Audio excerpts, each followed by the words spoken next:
All right, so take out your notepad, turn to where we left off, please.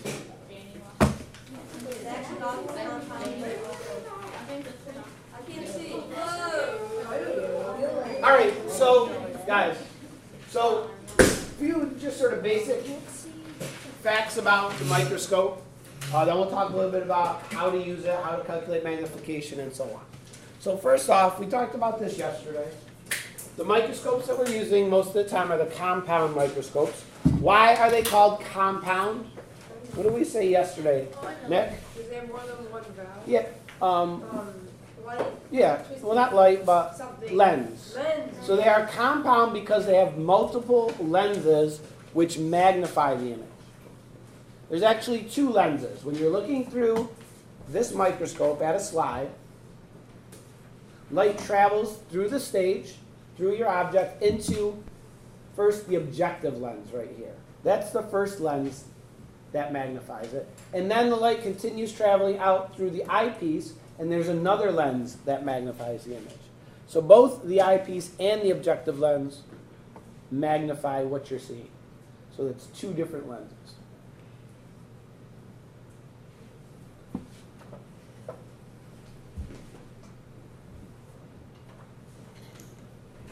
So if I'm looking at an object here, when the light goes through the objective lens, let's say it magnifies it 2 times.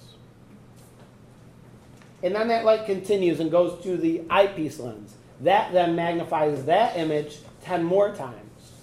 What's the total amount of magnification that I would be looking through? Anyone want to guess?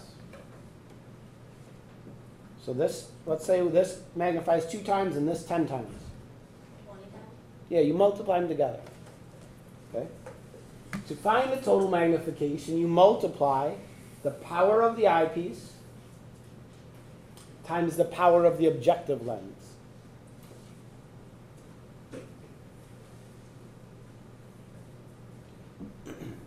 Lenses are always labeled. It'll say here, it says on the eyepiece, 10x. That means it's a 10 times magnification. The objective lenses that you have here that you rotate, if you look closely at them, they also have a number, 4x or 10x or 40x. And that tells you what the power of that lens is. So for example, if I have a 10x eyepiece and a 30x objective lens, the total magnification is what? 300. Yeah, 300.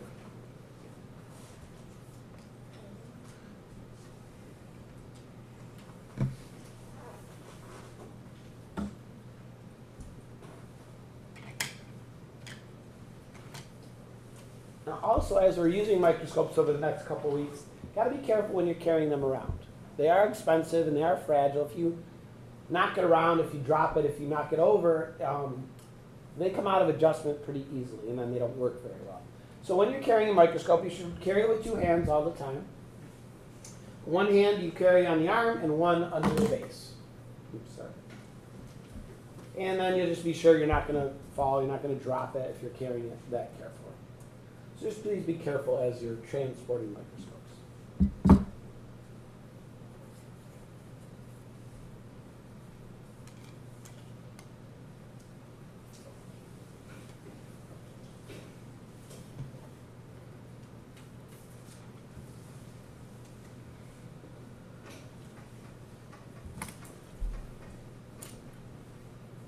All right, so let's talk about the procedures on how we actually use a microscope to view something. Some people have difficulty with the microscope, but it's almost always because they didn't follow the proper steps. If you follow the steps, it's really easy to see what you need to see under the microscope, but sometimes people don't do that. So the first thing, you always are going to start off viewing a specimen under low power. That's the key. You have to start on low power. Low power is the easiest to find the object. It's easy to focus. Sort of gets you started. So whenever you're looking at a new specimen, you always start on low power. You take a slide. So the things we look at are always on these glass slides. So you take the slide and you clip it onto the stage. Now remember, we have this arm that keeps the slide in place. It pushes against the side of the corner of the slide, and just holds it in there nice and tight. Doesn't actually go over the slide, it pushes it from the side because it's spring loaded. So you place your slide on the stage, and you have to make sure it's centered. You could see when the light is on where the center of the stage is, and then you need to move the slide so that's the part you want to look at is right over the light. You move the slide, once you have it clipped in, using these knobs. The back one moves it forward or back, the other one moves it left or right. So you want to move it so that it's centered right on the stage. Because usually when you look at the slides, you could see the specimen you're trying to look at.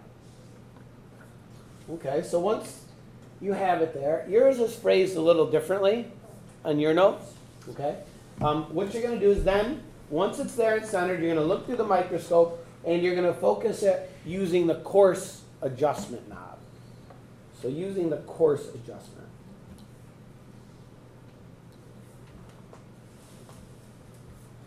So as I'm looking through this microscope, I'm also turning the coarse adjustment, the larger knob, and I'm just looking to wait and see for something to become clear. And I see it now.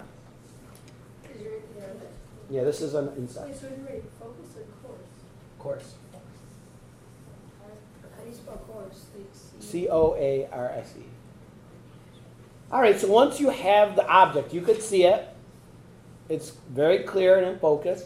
Your next step is if you want to look at it under a higher power, before you do that, okay, you center it. So as I'm looking here, I'm going to move this specimen until it's right in the middle of my field of view. Because when I zoom in on the center. So if my object was off to the side, when I zoom in, I would probably miss it. So you center it, and then I can switch powers. You go from low power to what? Medium. Medium first. Go to medium first. And when you switch to medium, when you look through here, it should already be in focus. You may have to make a little small adjustment here, but overall it's probably going to be in focus. And it's just larger now. Okay? So you switch to medium power. And again, you center the object and make sure it's in focus. And then if you want to go on, you could then switch to high power. High power is the most difficult to focus. Some slides that are very thick, the high power objective actually hits it, so you got to be careful. So then I could switch to high power. You can see here how close the objective is to the slide. They're almost touching. And then again, you look through here, but now which adjustment knob do I use? Yeah, the small, the fine adjustment knob. And I might change that until I can see my object clearly. So you switch to high power and then focus with the fine. Don't write that down. With the fine adjustment. You never use the coarse adjustment with high power. Remember that. You can still see it on your name. There's a 40 times next. So for example, if I look at some creature under the microscope, under 40x, and I look like that. Again, before I could switch powers, I have to center it, focus it, then I could switch to medium, focus it, center it, and then I could switch to high power. What does that look like? It looks like Now, they generally say to try to keep both eyes open as you look through the microscope. I have a hard time doing that. You can just close one eye and look with the other. Sometimes if you're using microscopes for a long time, though, it bothers your eye. You could try to do it with both eyes open. You just got to get used to it. So when you look through the microscope, you see a circle. We call that circle your field of view. Yeah, you don't have this. So if you're looking at this I'm seeing something. Also, when you look through the microscope, there's a pointer. That's what this is. It's actually in the eyepiece. And when you rotate the eyepiece, that pointer will also move. You just use it to sort of point out different things. If you say, oh, what's this, Mr. Duras? And you could rotate that pointer until it's pointing at whatever you want. But anyway, this is a slide. We're looking at a paramecium. This is a single-celled paramecium. Under low power, I could see all of this. But when I switch to medium power and I zoom in, what happens to the area that I'm looking at? Yeah, it gets smaller. I can't quite see as much. And when I switch to high power, it gets even smaller. It's like if I'm looking across the courtyard with my eyes, I see the whole school. With binoculars, I'd see a few windows, and with a telescope, I'd probably just see one window. As we zoom in, we see a smaller and smaller area. Our field of view decreases, is what we said. Field of view decreases. All right, so for our microscopes that we're going to use, our eyepieces are all 10x. Our 3 objective lenses are either 4, 10, or 40x. That's what we have for our microscopes. Some other microscopes have different configurations. So when we have the low power objective lens selected, what is our total amount of magnification that we're getting? Yeah, it's the eyepiece times the objective, it's 40. So what you see under low power is 40 times larger than the object really is in real life. How about medium power, Maggie? That's 100 times. And how about high power? Yeah? 400. Yeah, that's 400 times.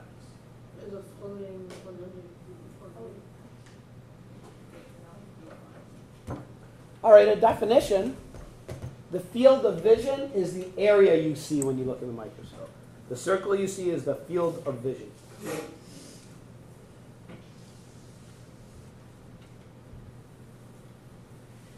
And as we increase our magnification, what happens to the field of vision?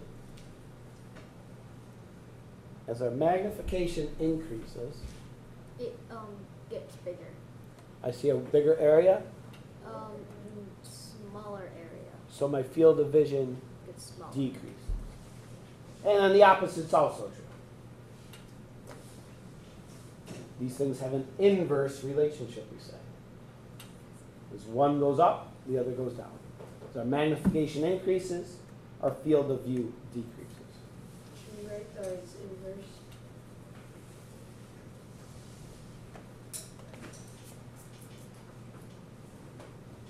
So, When we use the microscopes today, do we have to fill out like a sheet that we did the last time? no, a similar though, similar sheet. All right, so let's just do one last example, our last slide here, talk a little bit more. So when you're using low power, what's our eyepiece power? 10. What's low power objective, Suli? You remember? 4. Yeah. Geo giving us what for a total? 40x for our total magnification. And giving us what kind of field of view, Jack? Large. Yeah, giving us a larger field of view. And you have some circles you can just sketch. For example, if we're looking at some strange creature under the microscope, under 40x, it may look like that.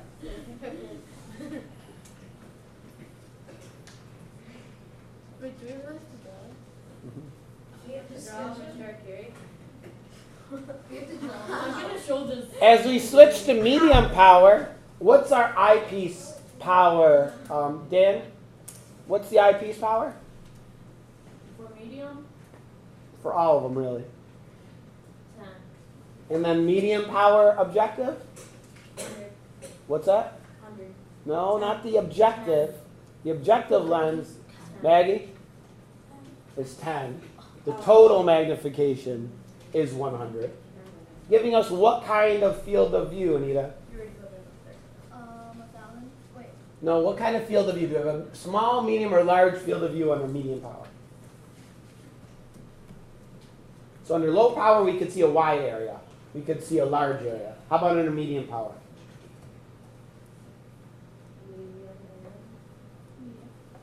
We could see a medium area. So if we zoom in on this gross object, then we see things a little closer.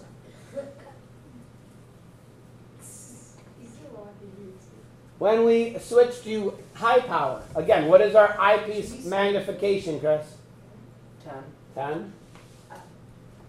Madison, how about our high power objective? 40. And Rachel, how about our total magnification? 400. And so, Janie, what kind of field of view does that give us?